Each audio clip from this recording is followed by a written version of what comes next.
गुरु प्यारी साध संगत जी राधा स्वामी जी।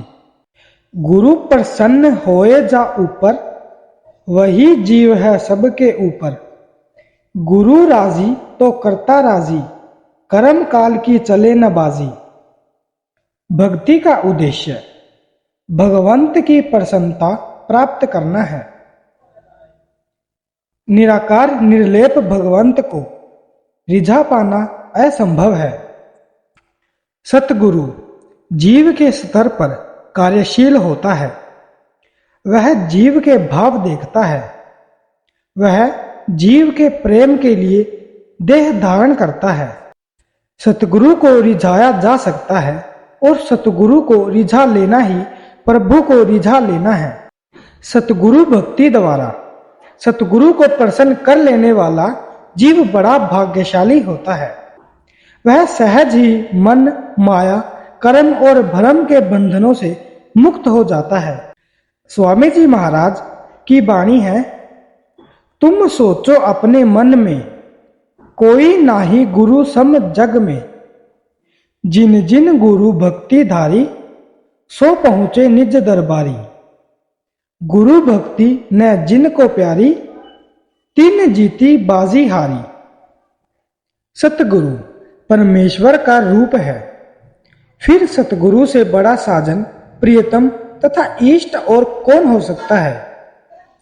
इसलिए जिन्होंने गुरु भक्ति दृढ़ की, वे मनुष्य जन्म की बाजी जीत गए।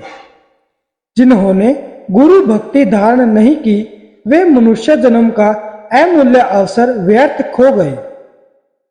आप फरमाते हैं, गुरु अस्तुत है सब मत माही, गुरु से बेमुख ठोर न पाई।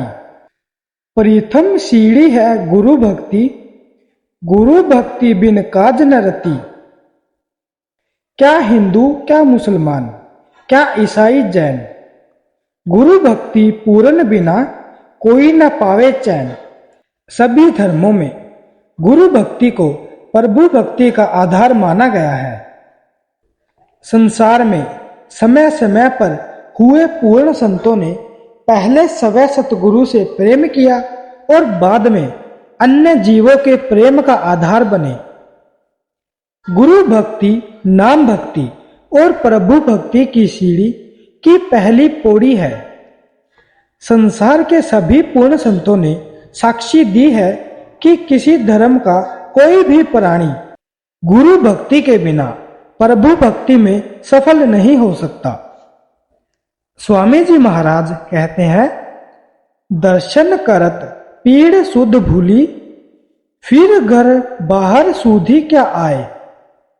ऐसी सूरत प्रेम रंग भीनी, तिनकी गति क्या कहूं सुनाए। जोग बैराग ज्ञान सब रूखे, यह रस उनमें दिखे न ताए। प्रेम के बिना योग, वैराग्य और ज्ञान रूखे और शुष्क हैं। प्रेम के बिना हर प्रकार की पूजा और भक्ति निर्जीव शव के समान है। प्रेम और भक्ति हृदय में धड़कन पैदा करते हैं, प्राणहीन में प्राणों का संचार करते हैं। गुरु भक्ति प्रेम के सुधारस से परिपूर्ण है। इसमें मस्ती और बेखुदी है। इसमें सतगुरु रूपी प्रीतम को रिझाने का चाव और उत्साह है। सतगुरु परमेश्वर की ही तरह आनंद रूप है। सतगुरु के उपस्थिति में जीव के अंदर अपने आप अकथनीय आनंद के झरने में फूट पड़ते हैं। वह सतगुरु के उपस्थिति में अपनी और आसपास की सुधि भूल जाता है। वह इस प्रकार अपना अस्तित्व सतगुरु में लीन कर देता है कि सतगुरु की तरह ज्ञान रूप और आनंद रूप हो जाता है। निर्गुण धारा के सभी पूर्ण संतों ने सतगुरु भक्ति पर बल दिया है, क्योंकि हर जीव सहज ही इस मार्ग पर चल सकता है। वास्तव में परमात्मा ने खुद अपनी अपार दया मेहर द्वारा सृष्टि के आदि से यह नियम बनाया हुआ है कि अपनी अंश में अपना प्रेम पैदा करने के लिए वह देह धारण करके संसार में आए हैं। स्वामी जी महाराज अपनी वाणी के कुछ प्रसंगों में सतगुरु की उपमा करते हुए कहते हैं, आत्म परमात्म नहीं मानू, अक्षर निअक्ष नहीं जानू, सतनाम जानू न अनामी, लिख ग्रंथ सब करत बखानी, सबको करूं प्रणाम जोड़कर, पर कोई नहीं सतगुरु समसर। सतगुरु कृपा सबन को जाना, बिन सतगुरु कैसे पहचाना। सतगुरु भेद दिया एक एक का, तब जाना इन सब का ठेका। सतगुरु सबका भेद बखाने, अब किसको गुरु से पर जाने। गुरु के बिना ईश्वर परमेश्वर का बोध नहीं हो सकता। इसलिए व्यावहारिक दृष्टि से सतगुरु के रूप में प्रकट हुआ साकार परमेश्वर निराकार परमेश्वर से अधिक महत्वपूर्ण है।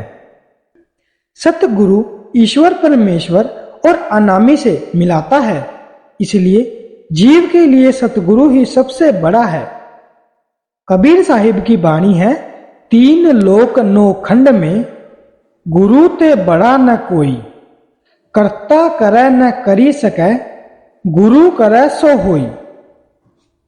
गुरु है बड़ गोविंद ते, मन में देखो विचार, हरि सुमिरै सो वार है, गुरु सुमिरै सो पार।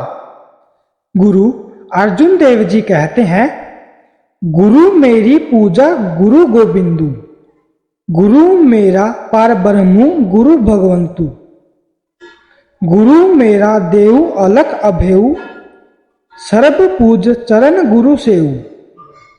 गुरु अमरदास जी कहते हैं, गुर सेवा जुग चारे होई, पूरा जनु कार कमावे कोई।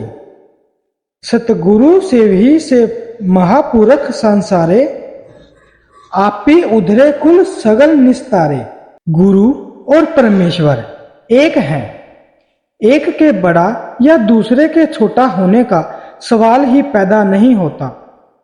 संत जन वास्तव में जीव के हृदय पर यह अच्छी तरह अंकित करना चाहते हैं कि जीव का उद्धार निराकार परमेश्वर की भक्ति में नहीं, गुरु के रूप में प्रकट हुए साकार परमात्मा की भक्ति में है। महिमा इसमें भी परमात्मा की ही है, पर परमात्मा के साकार रूप की। वीणु प्रीति भक्ति न होवी वीणु, सतगुरु न लगे पियारू। गुरु अमरदास जी का कथन है, जो गुर कऊ जनु पूजे सेवे, सो जनु मेरे हरि प्रभ भावे। हरि की सेवा सतगुरु पूजू, करी कृपा आपी तरावे। कबीर साहिब कहते हैं, कबीरू कस्तूरी भैया, भवर भये सब दास। जीव जीव भक्ति कबीर की, त्यों त्यों राम निवास। सूफी फकीरों ने मुर्शिद परस्ती को खुदा परस्ती की नींव माना है। ख्वाजा हाफिज, शम्स तबरेज, मौलाना रूम, बाबा फरीद, साईं बुल्ले शाह, शाह हुसैन और हजरत सुल्तान बाहू आदि ने अपने अपने मुर्शिद की प्रशंसा में जो कलमा फरमाया है, वह अपना उदाहरण आप है। साईं बुल्ले शाह अपने मुर्शिद के बारे में कहते हैं, बुल्लिया इस नू देख, हमेशा ए है दर्शन साईं दा। मौला आदमी बन आया, ओह आया ते जग जगाया। वह मौला खुद मुर्शिद के रूप में आकर आत्माओं में सोया हुआ प्यार जगाता है। आप इश्क मजाजी अर्थात देह स्वरूप मुर्शिद के इश्क को इश्क हकीकी अर्थात निराकार परमात्मा के प्रेम का आधार और जन्मदाता कहते हैं। इश्क मजाजी दाता है, जिस पीछे मस्त हो जाता है। जीचर न इश्क मजाजी, लागे सुई सिवे न बिन दागी। नाम भक्ति और गुरु भक्ति। स्वामी जी महाराज ने परमात्मा की प्राप्ति के लिए नाम भक्ति को आवश्यक बताया है और नाम भक्ति के लिए गुरु भक्ति को अनिवार्य माना है।